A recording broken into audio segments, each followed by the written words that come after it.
ঝালকাঠির কাঠালিয়া থেকে ব্যাপারী মনির হোসেন এসেছেন এই যে গরুটাকে নিয়ে। এই গরুটার নাম হলো ভুট্টা। ভুট্টার বিশেষ বৈশিষ্ট্য, ভুট্টা আদর করলে সে ভালোবাসে, সে কাউকে গুঁতো দেয় না বা একটু চঞ্চল প্রকৃতির না। এই গরুর দাম হাঁকিয়েছেন 2,75,000 টাকা।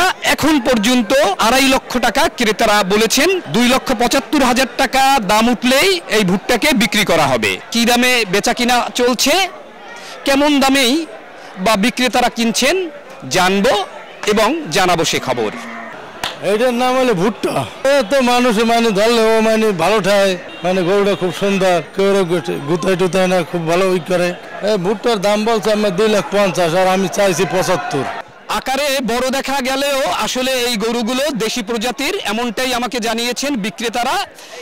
শাহিয়াল এবং সিন্ধু নামের এই যে বড় আকারের যে গরু রয়েছে এগুলো আসলে দেশি প্রজাতির। এ ব্যাপারে আমরা একজন ফরিয়ার সাথে এখন কথা বলবো। শাহিয়াল, সিন্ধি, মুন্ডুর করজ আছে, বিভিন্ন প্রকার গরু আছে এই দেশে। দাম বাজার ভালো নয় ভাড়া, বর্তমানে যা আছে মোটামুটি সেভাবে বেচাকেনা চলতেছে, বাজার হিসেবে বেচাকেনা করতে হচ্ছে। সর্বনিম্ন 60,000 আর সর্বোচ্চ 4 লাখ টাকা দামে বিক্রি হচ্ছে কোরবানির গরু।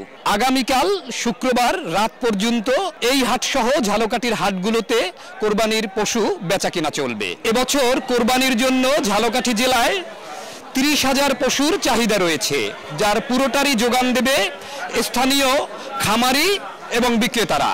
পলাশ রায়, সময় সংবাদ, ঝালকাঠি।